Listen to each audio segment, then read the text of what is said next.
Good morning, everybody. Hey, welcome back to Yechezkel. Nice to learn with you on a Monday morning. That being said, I hope you'll indulge me and accept my forgiveness. I think that although we usually are in Yechezkel at this time, I think there's a pretty big holiday coming up pretty shortly. I thought it might be appropriate to learn a little bit about Esther with you, although I think we'll connect it to some of the themes we've been discussing. So I hope you'll accept my my forgiveness if you learn a little bit about Megillat Esther at this time. I think it's an appropriate and timely topic. Okay, so with that being said, I'm going to share my screen with you. You know, Rabbi, I was wondering there might be another very current topic right in Yechezkel 38, right? We could be within the maelstrom of Gog and Magog. Okay, Martin. I never like to say that we're in Gog and Magog. Yeah, maybe I should. My Chavruso was telling me, let me try to make this more legible. There's a way to get rid of this. 1 second. I'll get rid of the little bar at the top. And this way it should be a bit more legible. We'll zoom in a little bit. If I can do that. 1 second. Let me zoom in first, and then I'll do that here. There we go. There we go. That should be very legible. Okay, full screen mode. So we'll go back here. Beautiful. Yeah, my Chavrusa told me that not very happy moment. I thought, but that he paskins like those who say that the Holocaust was Gog and Magog. And I'd like to think that too. I'm not interested in another Gog and Magog happening. So we'll leave that for another time.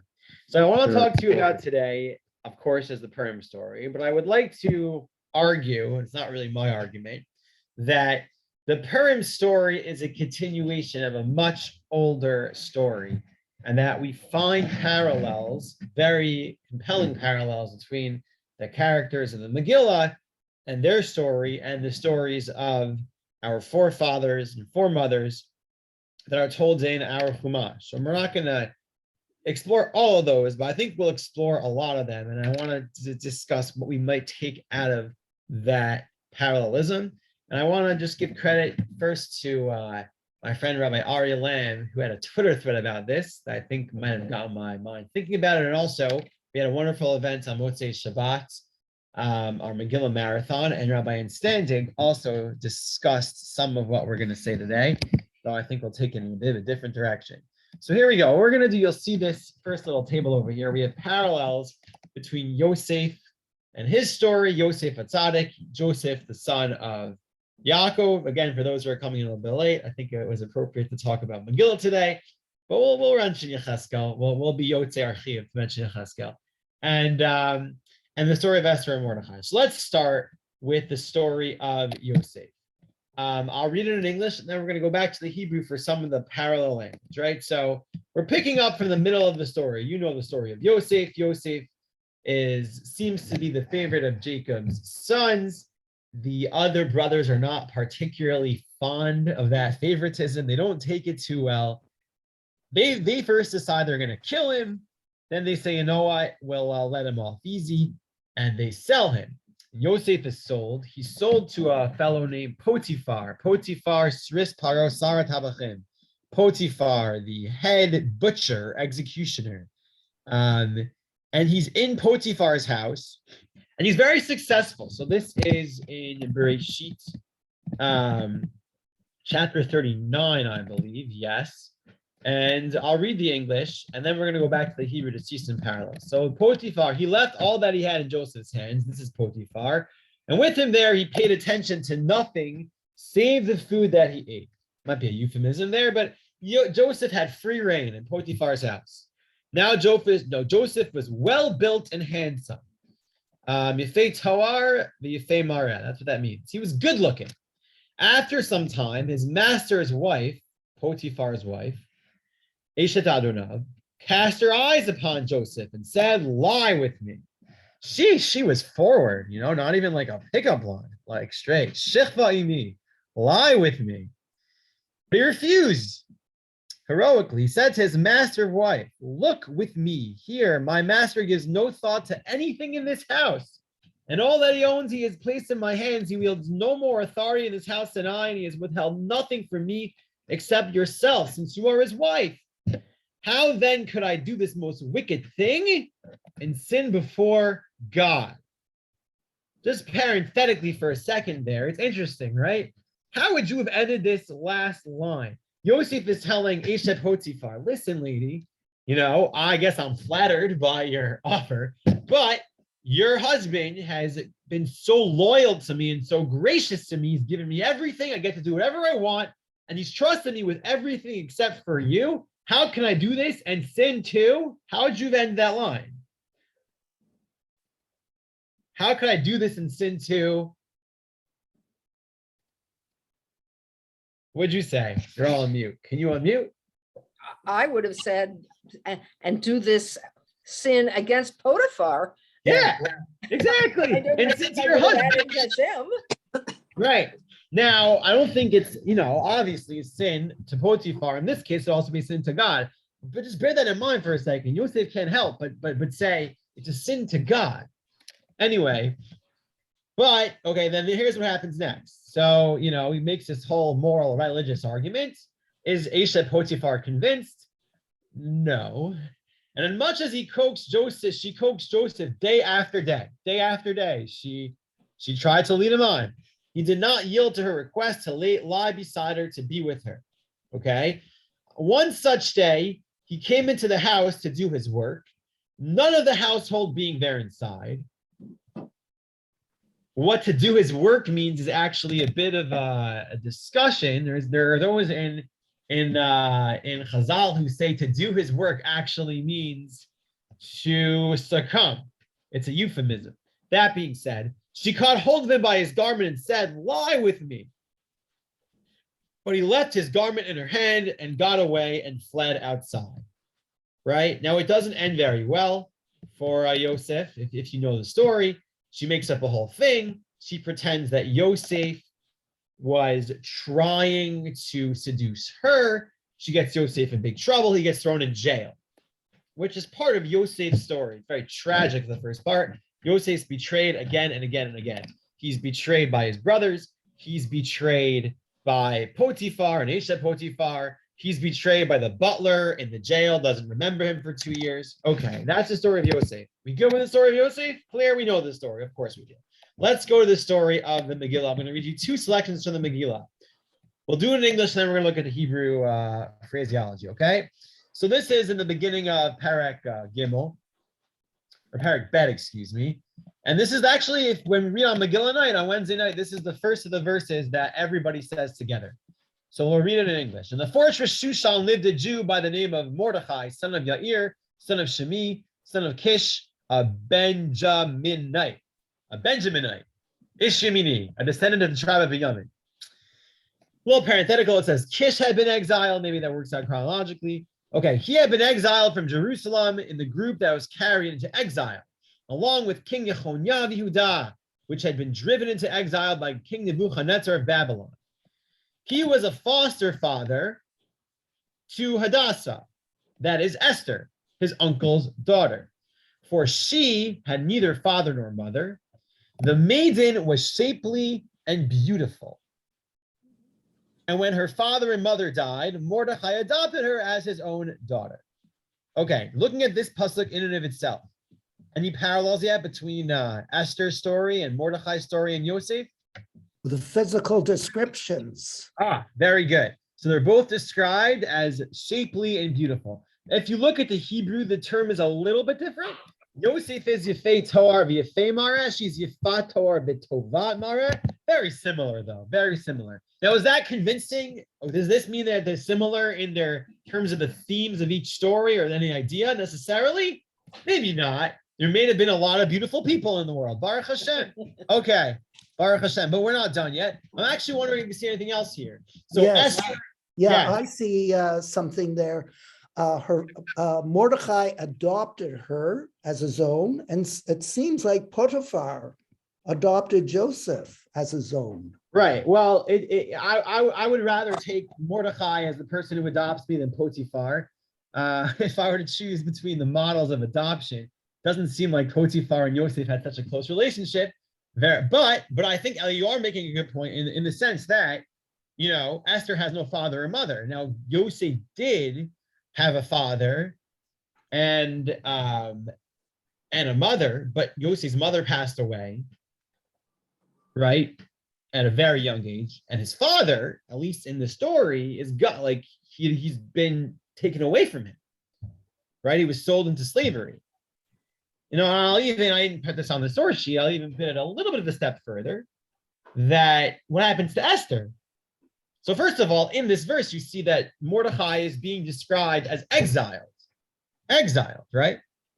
Which is sort of not most relevant to the story if you think about the immediate terms of the story. Okay, he was exiled. That's good to know, but apparently that's important. He was exiled. And also, let me ask you another question. What happens to Esther in the story? How does she get to the palace of Achashverosh?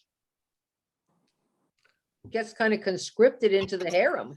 Yeah, she didn't exactly sign up for a beauty pageant, right?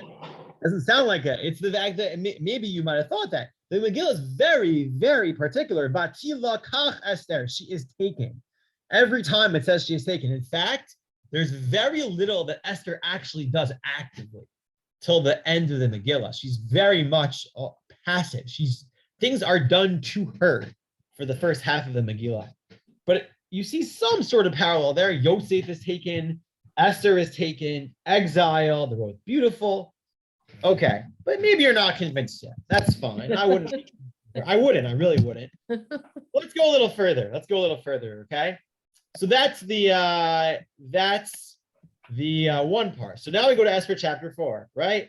So Achar Gidal Malach Achashverosh as Haman. Okay, now I'll read the English. So now we're going to chapter 4, right? So in chapter 4, sometimes afterward, King Achashverosh promoted Haman, son of Hammedatha the Agagite. I like it in Hebrew better. He advanced him and seated him higher than any of his fellow officials. All the king's courtiers in the palace gate knelt and bowed low to Haman, for such was the king's order concerning him. But Mordechai would not kneel or bow low. Then, I don't know, tell me, courtiers, anyone want to help me? I don't speak in these terms. Courtiers. Thank you. Then the king's courtiers who were in the palace gate said to Mordechai, "Why do you disobey the king's order?" When they spoke to him day after day, and he would not listen to them, they told Haman in order to see whether Mordechai's resolve would prevail, for he had explained to them that he was a Jew. Any more parallels here? Anyone see it? Parallels between I mean, he was in Joseph was in Potiphar's hands, and he was being approached day by day by his wife. So you have and he wouldn't give in. So you have the similar thing where Mordechai wouldn't kneel or bow low before Haman. Yes, it's very similar. In fact, now I'm going to show you the Hebrew. And this is why it's helpful in Hebrew, because you don't see it as clearly in English. But it's a very, very similar language. Look where I bolded it here. It's in verse 10. Vayehi, this is in the Yosef story. Kidabra, it was when she spoke, El Yosef, to Yosef, Yom Yom, each and every day. The lo shama eleha, he didn't listen to her. The shkav etzla, to lie with her, liosima, to be with her. Right? Good. He didn't listen to her. 1 second. This is the weekly handing over of the car key to my wife so she can take my kid to school. Very good. Let's see. And my code. Here it is. Thank you so much. Thank you. Okay. So she did it again. When she spoke to Yosef each and every day, yom by yom, he didn't listen to her. Now let's take a look at the Purim story. Vayehi, and it was Ki Omram Elav Yom Vayom, when they spoke to him each and every day, the lo shama alehem, and he didn't listen to them. Almost, not, there's a little slight difference, but almost the exact same phraseology, which is not so common. So that's already a bit more convincing, I would say. Would you agree? Would you agree? The same exact language of not listening to him each and every day. If you think about sort of the comparison, it's very interesting, right? So you have, as Brondel was saying, Yosef's in Potiphar's house. Potiphar has given Yosef lots of power. He feels, on the one hand, he can't betray Potiphar, right? But on the other hand, he doesn't want to sin to God. Haman is Bishar Hamelech, right? Haman seems to be one in the king's house, so he's in that sort of environment. Haman wants Mordechai to bow down to him, and he doesn't want to. He doesn't listen to other people. It's actually not Haman. Other people come to Mordechai and say, bow down, and he doesn't do it.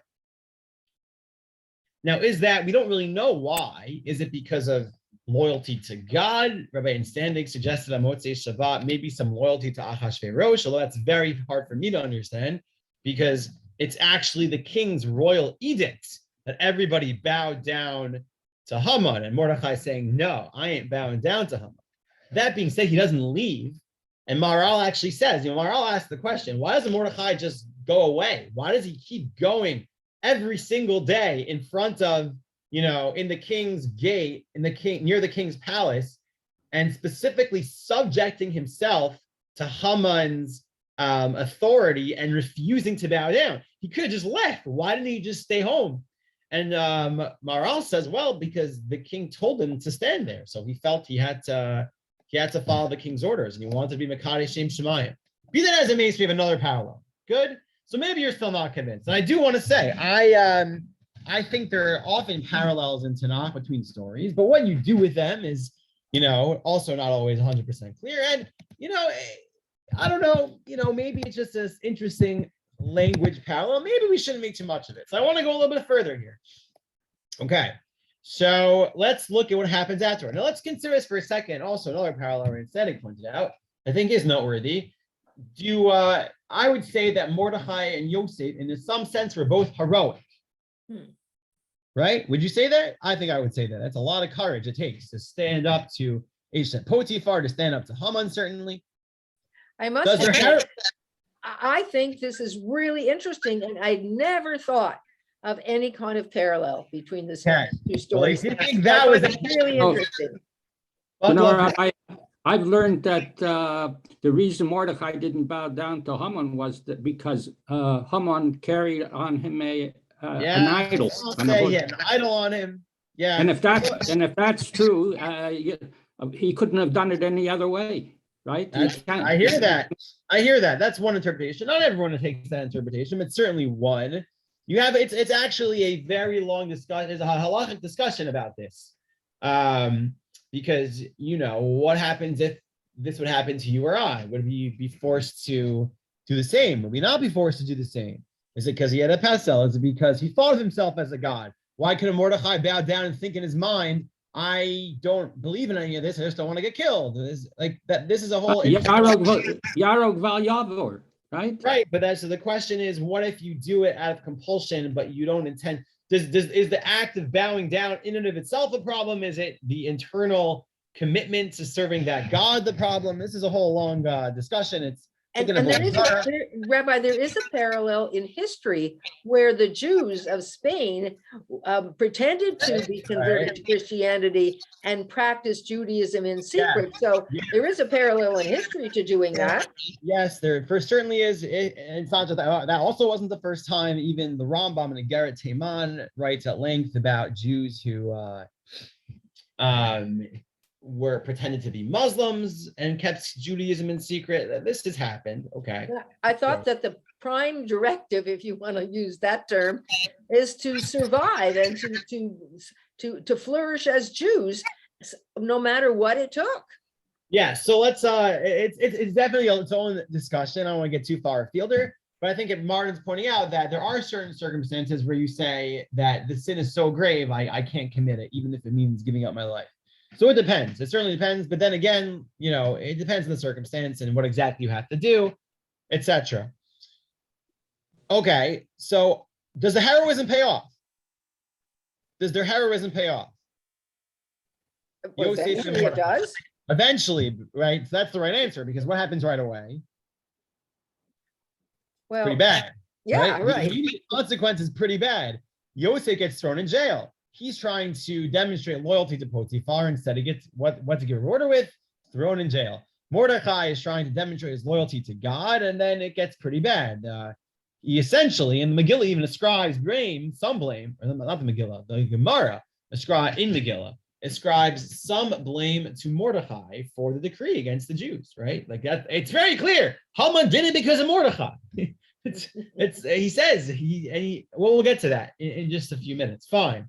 But at the end of the day, though, it does work. And that's another thing I want to explore with you. So let's take a look at Yosef's story. So you know the rest of the story. So Yosef is thrown in jail. Wherever Yosef goes, he's incredibly successful. So he's very successful in jail. He does all the good stuff in jail, whatever that means. The Torah says all the good things that were done in jail, he did. Fine. And so he's super successful. And he's a dream interpreter, and he meets the butler and the baker, and he interprets the baker's dream, butler's dream. Butler says, hey, you're going to go and be a butler again. You're going to leave jail. Baker says, hey, you're going to get killed on Paro's birthday. Sorry to tell you. That's how it goes sometimes. Better luck next time. Anyway, so then Yosef tells the butler, don't forget me. Don't forget me. I was taken here. I was for no reason. I didn't do anything. They put me in this jail. And does the butler remember Yosef? Eventually, 2 years later. Fine. So 2 years, Yosef interprets Pharaoh's dream about the famine for 7 years. And Paro is very, very impressed with Yosef. And this is where we pick up in Bereshit chapter 41. Paro said to Yosef, see, I have put you over all of the land of Egypt. You are in charge of Egypt. And now pay attention carefully. Vayasar Paro et tabatome al yado. Paro removed his signet ring from his hand. Vayitain ota ayad Yosef. And he put it on Yosef's hand. Vayalbesh oto b'gdei sheish. He dressed him in linen clothing. Vayasem revid hazahav al tzavaro. And he put a golden chain around his neck. Vayarkev oto. And he rode him. In the chariot, the second chariot that he had. Sounds like he had 2 chariots, his royal chariot, and then this other chariot. And Yosef got the Merchevet HaMishneh. Vayikre'u lefanav Avrech. And he claimed in front of him, Avrech. Avrech means you are nobility. Whatever, I'm not 100% sure what it means, but it means something good, I imagine. He wouldn't be riding him around the royal horse, the royal chariot, and saying something not nice about Yosef. So he called out in front of him, Avrech, right? Which I think means you are very important. You're a nobleman. He was placed on all of the land of Egypt. So now, of course, we go back to the Purim story and the Megillat Esther. And I'm sure you recognize that there is a lot of similarities and commonality between what ends up happening in the end to Mordechai when his heroism does in the end pay off, and what happens to Esther. Of course, we start from chapter 6, right? This is where Haman, in his obsession with himself, is so convinced, right? Many, who does the king want to honor if not for me? So he says this whole, kid and caboodle to Achashverosh. You put him on the horse and you dress him up and you put the crown on his head, you give him the royal chariot. Achashverosh isn't so happy with the whole crown thing. But this is what he says. Hey, Haman, do all of that to Mordechai the Jew. Right? And obviously Haman is like, oh, that's not what I thought was going to happen. So the Megillah says, Haman took the lavush, the clothing, and the horse. Mordechai, he dressed up Mordechai. You see, Haman really gets the raw end of the stick here, right? He's not Paro, Paro, actually, you know what? Maybe it's very similar. Paro also dressed Yosef. So Haman has to dress Mordechai. If you look at the Gemara Megillah, it really makes a satire out of all this. Mordechai makes him get down on his knees. He steps on his back to get on the horse. He gives him a kick. He doesn't let the moment go to waste. Anyways, so by he rode him in the street of the city. And he crawled down in front of him. So shall be done to the man of whom the king desires his glory. Beautiful. You see the parallels? Mhm. Pretty clear. Some are a little bit, are very direct, but Yasar Paro at top, well, we'll get to that one. Actually, he dresses him in royal clothing. He rides him on the horse. In the city, he calls and proclaims in front of him. Right? Vayikra lefanav. Very similar. Now we go a little bit later in the Megillah Esther to chapter 8. So after this whole thing, after the whole parade with Mordechai, the Jews' lives are still at stake. And that's when Esther has the second feast and she begs for mercy. And then Achashverosh hangs Haman, right? And then even after all that, Esther begs again to Achashverosh, please, please, please, if I'm any good in your eyes, bring back all the Sfarim, all the letters saying that my people were going to be annihilated, right? How can I sit back and let my people get killed? Achashverosh says, you know what? There's not much that I can do. I'm sorry to say. Sorry to disappoint you, honey, but there's not much that I can personally do to save your people from annihilation, but here's what I'll do. He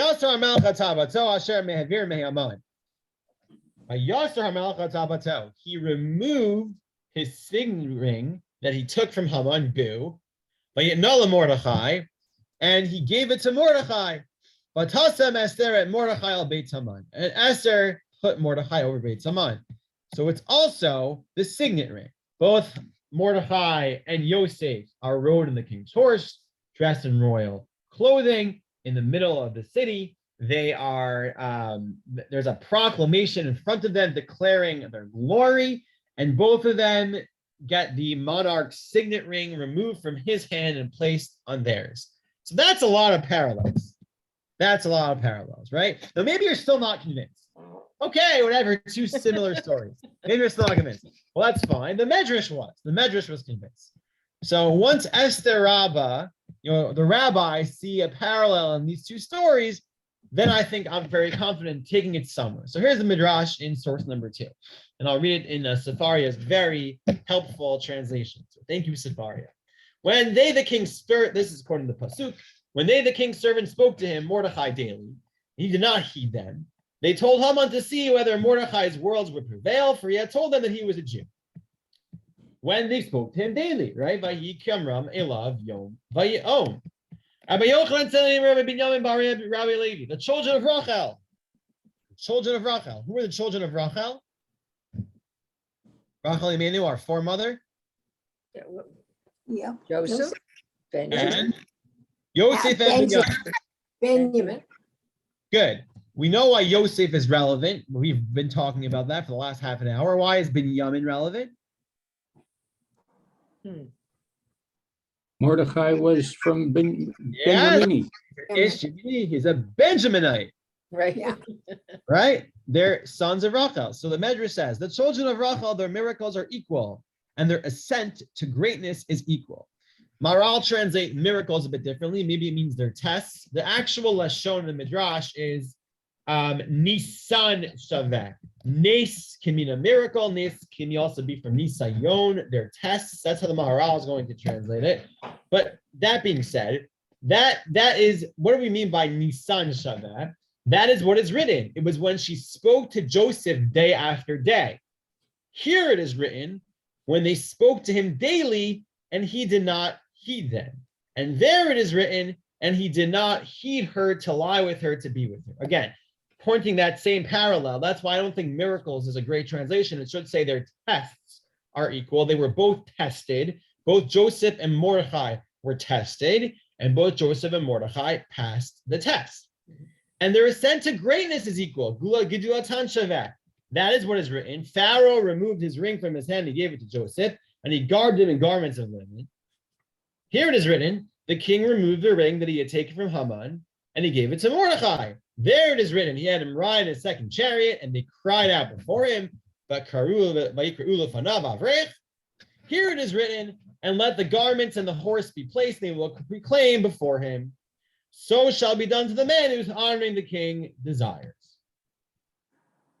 So the Midrash sees a very clear parallel between Mordechai and Yosef. And I think it's compelling. I don't think you're pulling at straws here. So now here's my question. Let me take a break from the source here. We'll get back to it. What do you make of this parallel? What are we to make of this parallel? What is the greater meaning? What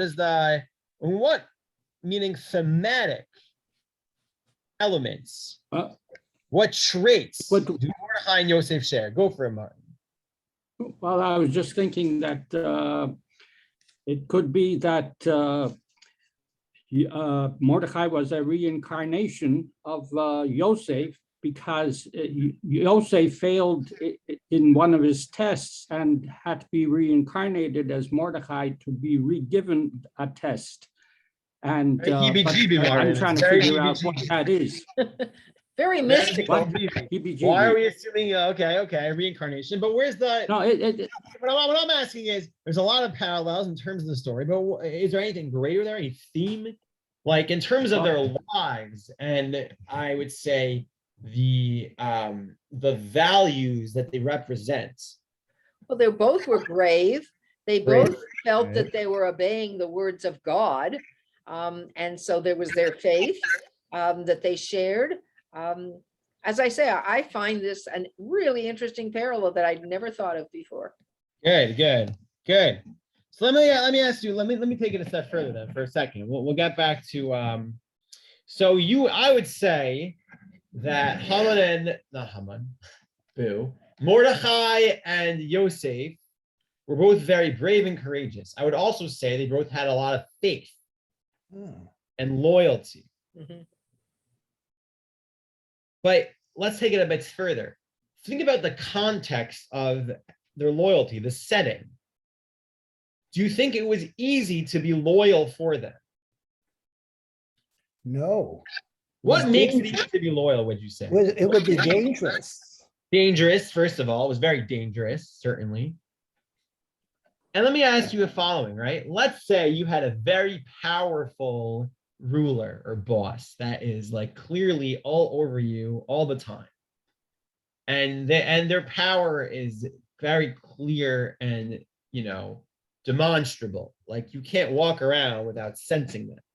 And now someone is essentially asking you to rebel against this powerful ruler. Is it going to be hard to turn that offer down? Yes. To rebel against the very powerful ruler? Is it hard to turn that offer down? Would you say? You're on, Dora. Yes, I would. I would say it's very easy to turn it down. Meaning like you feel that there's this powerful, if you feel there's a powerful ruler who has your back, who's protecting you, and you can feel that. And then someone says, oh, I have this scheme, we're going to rebel against the ruler. To turn that down is no big deal, right? Yeah. No, but if you believe in God. Well, I'm assuming the ruler is a powerful, benevolent ruler. You're right. Very powerful. But now let's change the circumstance. Let's say that you are being asked to demonstrate your faith to someone whose presence is very hard to detect. That it's not so easy to see the advantage of being loyal, of loyalty, of faith. That it's very apparent that by sticking to your faith, you're going to endanger yourself. And it's not very apparent how you're going to survive the person who is compelling you to betray your faith. In that sense, Yosef and Mordechai are very similar. Think about their stories for a second, right? Yosef is somebody who is in exile. Getting back to our first point, right? Think about Yosef's story. Yosef was not around his father anymore. He's not living with in a Jewish context. He's living in Egypt. He's all alone. As far as he knows, he's been betrayed. He's living in a paganistic society, right? In Egypt. And at that moment, his faith and loyalty is tested, right? And Yosef, amazingly, stands up to that test. Unless you think it's only, he was afraid of what Potiphar would do, he doesn't say that. He just demonstrates loyalty to Potiphar, but he says, "V'chatati le'elokim." Indeed, Potiphar does not save Yosef, nor do any of the other people, really. Even though there's lots of characters in Yosef's life who could save him, Yosef is pretty clear that he does not think of any of them as his savior. How do I know that? How do I know that Yosef doesn't see any human as, responsible for his success? Because he says so all the time, right?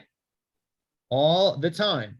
When Paro says, wow, you have this incredible ability to interpret dreams, what does Yosef respond?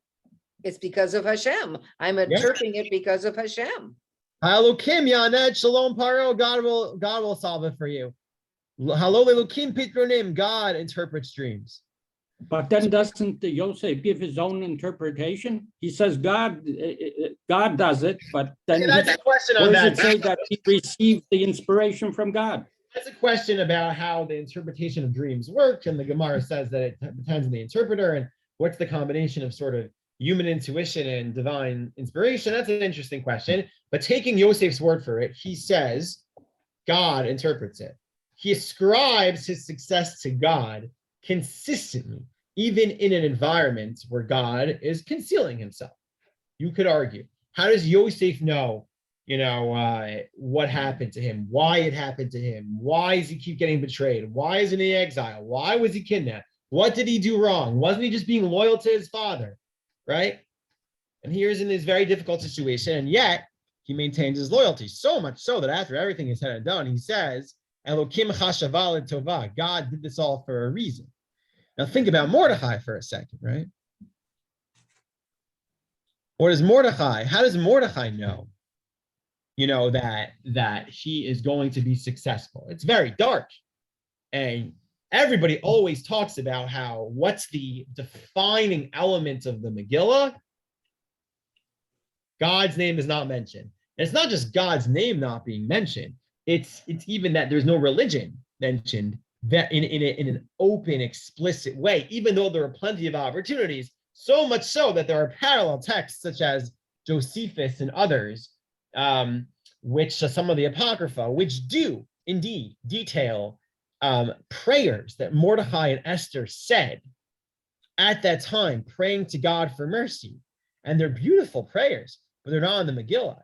But it seems that the holiday is almost like a secular holiday in that there is no Hashem mentioned, and nothing is really clear the way there is in the Joseph story. So it's all as if Hashem has inspired man to try and solve the problems, although it's, again, never mentioned. But man has to find the solution because of because of God's visions, but it's never explicit. It's always implied. So I would say, and this is actually, I think this is an important point. There are those who say, that, the Megillah really shot as like the secular book. I don't agree with that.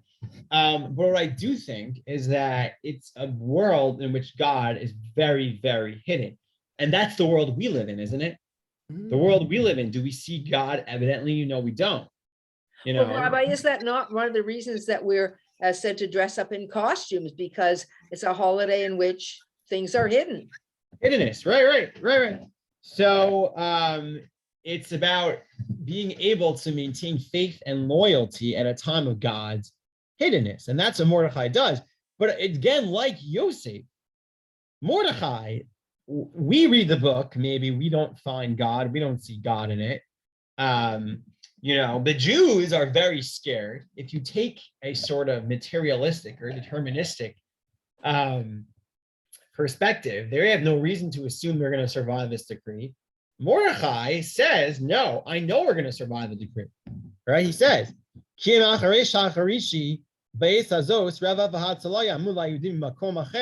Salvation will sprout forth to the Jews from another place, which is again like the time where Mordechai could have said God, but he doesn't. But the point is, Mordechai sees the whole time, we're not going to get killed. That's not going to happen.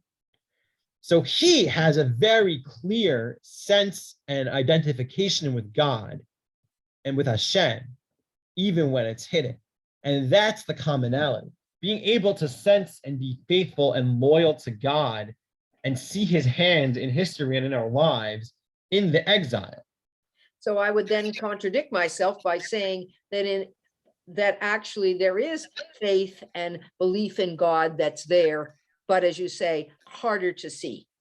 100%. And it's garbed in very much so, it's garbed in sort of, I'm not going to say secular, but in prose. There's no explicit mentions.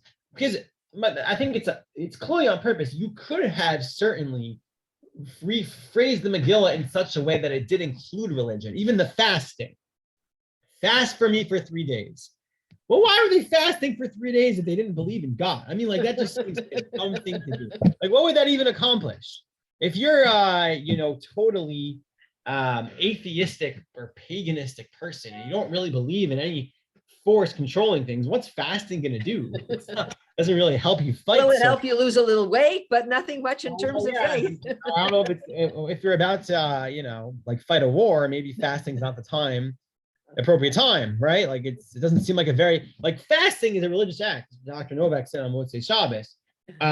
They could have said they fasted, they prayed, they did tshuva. They didn't for a reason. I think, when Anshe Knesset Agadola, who are in the Gemara, seen as the authors of the Megillah, wrote this, they wrote it in a way that conceals God, because that's the goal, is that, and we live in a world where God is concealed.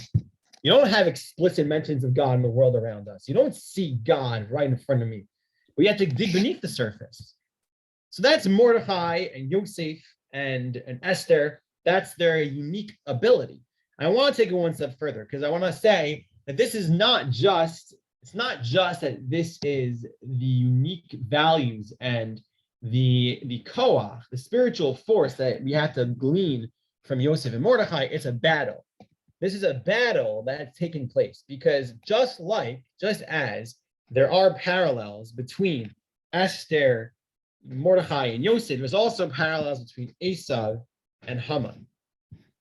Let me share that with you, and we'll take a look at it. So first, let me look at the Mahar. Let's look at the Maharal here. I'm sorry for the lack of translation, but the Maharal picks up on this point, and he says that the parallel between Yosef and Mordechai is about their faith and connection and persistence in their connection to God. It says, Lakach Amar Ki Eitza Yosef, it was Yosef Tiv, regarding Yosef, excuse me, right? But he said, Yosef Yom Yom. When she spoke to Yosef every day, Pirish Nisin, Hainu Shayun Menusin Bazeh B'Nisayon. They were tested. Both Mordechai and Yosef were tested. Shaita Kol Yom B'Yom and Debaradilav. She spoke to him every day. Haita Rotzel Fatototo. She wanted to seduce him. Vaya Menusin Bazeh. He was tested. They spoke to him every day. Their tests were similar. Therefore, their greatness was also equal. That they were equal in righteousness. They were continuously tested, but they did not veer from God.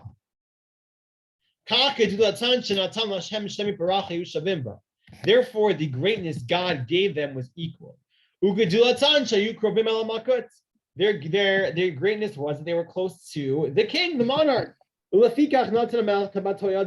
he gave them the signet ring.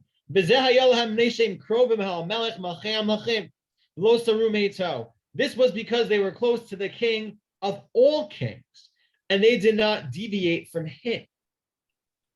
And of course, Hamelech, say Chazal Megillah, in Masechet Megillah, Hamelech without the word Achashverosh is also a hint to the king of all kings. And there's also clearly an idea here that Yosef and Mordechai realized that all of the characters in their lives are just that, they're characters. They're characters in God's plots. God was close to them.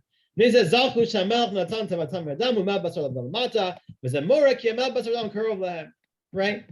And he said the Gemara's argument is this, that the test and the greatness are related.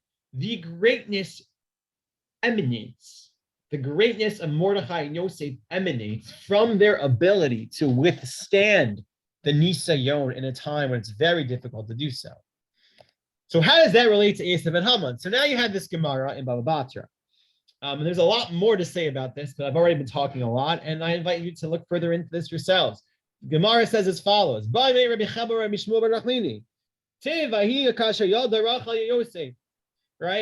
Rabbi Shmuel son of Nachmani asked, it writes that when Yaakov saw that Rachel gave birth to Yosef, then he told Laban, I want to go home. Right? Why? Like, why was that the kicker, right? Why, Yaakov is living in Lavan, in Aram, in Haran, for a number of years. He's working for him. He's a shepherd. All of a sudden he has Yosef. Okay, time to go home. Yosef. Why did Yosef's birth inspire that all of a sudden? Amarle, he said to him, Ra'a Yaakov Avinu saw, She'ein zaro shel Eisav nimsar, ela biyad zaro shel Yosef. That the seed of Eisav will only be given over to the seed of Yosef. That Yosef specifically has a unique capability to combat Eisav. Shenamar vaya beit Yaakov eish, the house of Yaakov is a fire. Uveit Yosef lahava, and the house of Yosef is a torch. Uveit Eisav lakash, and the house of Eisav will be straw. There's this unique capability of Yosef to combat Eisav. And it's not just Eisav and Yosef, it's also Binyamin. Midrash comments on the notion that of all the children of Rachel, there was one that did not bow down to Eisav. He wasn't born yet, and that was Binyamin. This is part of why Mordechai didn't want to bow down. He said, my great-great-great-great-grandfather Binyamin didn't bow down to Eisav. I can't bow down to Haman. Esav's descendant, of course, we know, as Chazal understand, Haman is Esav's great descendant and Amaleki. And the Midrash also sees a parallel in the language used to describe Eisav and that used to describe Haman. Take a look at source number 5. And this is in the same chapter in Esther Rabbah. But Yivez be'inav l'shloach yab Mordechai levado. Says Haman, regarding Haman in Esther Gimel Vav, it was contemptible in his eyes to lay hands on Mordechai alone, for they had told him of Mordechai's people. Lahalan ketiv vayivez Eisav es habechora. There in Bereshit it said Eisav, the firstborn, the birthright, was contemptible in the eyes of Eisav. V'kan ketiv vayivez be'inav. And so too here, it says regarding Haman, it was contemptible in his eyes. This language of bizayon is used to describe, by Yivez, is used to describe the actions of both Haman and Eisav. So let's dig a little deeper into that Vayivez. Take a look here at this, and this is, you've all read the story before. This is the story of Eisav.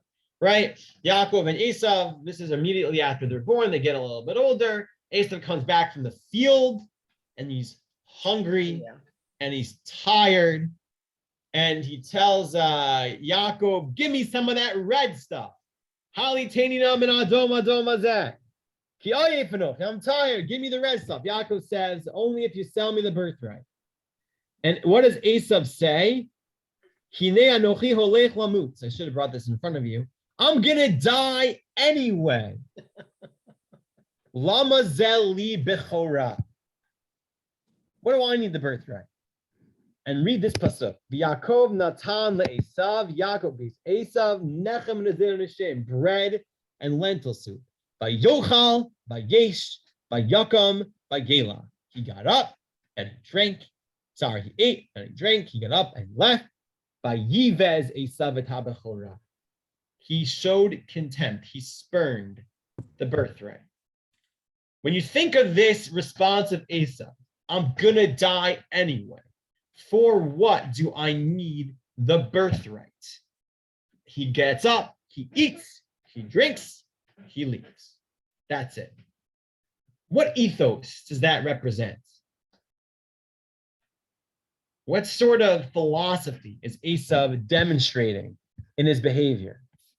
Well, they eat, drink, and be merry, for tomorrow I shall die. But Right. it's certainly an exaggeration. He wasn't going to die, but that's the philosophy he's That's what espousing. he's, I'm gonna die anyway. That's a fatalistic Yeah. philosophy. Look, it doesn't really matter. We're just all gonna die. Meaning, whatever the Bechorah was, the birthright, serving God in some sort of way, carrying on the family name, it's not something you can eat and drink. Right? You can't eat a birthright. You can't drink a birthright. It's not visible and red. You can't wear it. Like Eisav's beautiful furry coat. Mm. It represents the notion that nothing really matters except for that which I see and feel in front of me and the here and now. Nothing else matters. In the sense of time, Eisav sees today, right now. Yaakov sees in the future, later on. It's not all about the here and now. There's eternity. There's acharit hayamim. Say the beautiful idea by our partner just simply points out it's constant in the Megillah. We have this notion of machar. Esther says tomorrow we'll have another feast, or give the Jews another chance tomorrow, kedat hayom, to take vengeance against their enemies, right? So machar anochim nitzav rosh hageva, in the battle against Amalek, Hashem, Moshe says, tomorrow I'll stand on the hilltop. Yaakov is always about tomorrow. That's why Yaakov tells Eisav, Michra Kayom, today, sell me your Bechorah, today. Because to Eisav, it's all about today. So the battle of Yaakov versus Eisav, the battle, and then by extension, because as we saw, the children of Eisav will only be given over to the children of Rachel, Yaakov and Yosef and Binyamin, and their descendants, right? So the battle of, it's Yosef, Mordechai, and Esther on one side versus Eisav and Haman on the other, is the battle of how do we look at the world? Is there more to life than simply right now? Simply eating and drinking and honor and the ostentatious greatness, right? Haman is the greatest in the kingdom, and he says, it's worthless to me unless Mordechai bows down too. He was so caught up in his own fleeting greatness. Mordechai gets honored and such, and what does he do? He goes right back to the Shaarei Melech. He's like, I don't really care about that. I want to make sure my people are okay. Purim is that battle. Purim is the battle of being able to look at a world like Shushan, with all sorts, in a world that celebrates all sorts of fleeting, petty, ostentatious forms of greatness, and to look past it and see God in that picture, and to be faithful and loyal to that image of what it means to live in this world. And that is the battle of Yaakov versus Eisav, of Mordechai versus Haman, and that is the heritage which we inherit on Purim. So wishing all of you a Purim Sameach. We have the ability